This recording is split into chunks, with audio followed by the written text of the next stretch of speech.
تو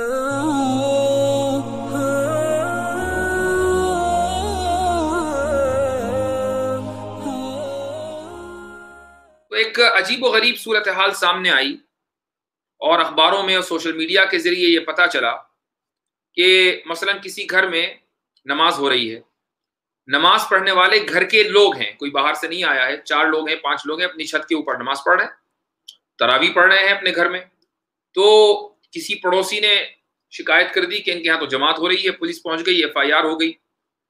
تو یہ جو لوگ ہیں دراصل 200 روپے کے اوپر بکنے والے، یہ عملی نفاق کا شکار ہیں، اگرچہ اعتقادی نفاق کا شکار نہ ہو، اور ہو سکتا ہے کہ اس عملی نفاق کے شکار رہتے ہوئے ایک دن وہ آئے کہ یہ عقیدے کے اعتبار سے بھی منافق بن جائیں، اور ان کا حشر اللہ تعالیٰ منافقین کے ساتھ کرے جنہوں نے نبی کریم صلی اللہ علیہ وسلم کے خلاف سازشیں کی ہیں۔ اور انفارچونیٹلی بہت افسوس کی بات ہے کہ اس طرح کے جو لوگ ہیں وہ جگہ جگہ پھیلا دیے گئے ہیں، 200 روپے میں، 100 روپے پہ، 50 روپے پر یہ انفارمیشن مل جاتی ہے، اور پھر جو معصوم لوگ ہیں وہ پھنستے ہیں۔ میں یہ نہیں کہتا کہ جو لوگ اپنے گھروں میں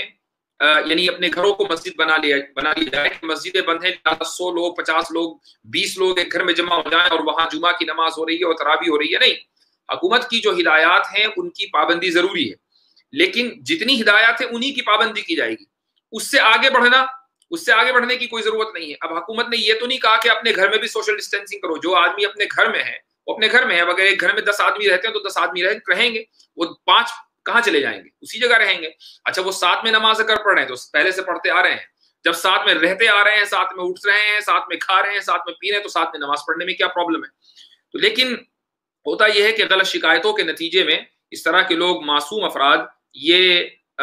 شکار ہو جاتے ہیں۔ تو بہرحال منافقوں کا ٹولہ ہر زمانے میں اور ہر دور میں موجود رہا ہے۔ نبی کریم صلی اللہ علیہ وسلم کا مبارک دور ہے جب اس دور میں اور اس مبارک دور میں منافق تھے، آپ صلی اللہ علیہ وسلم بنفس نفیس موجود، اور آپ کے اس سے زیادہ بابرکت کوئی دور تاریخ میں نہیں،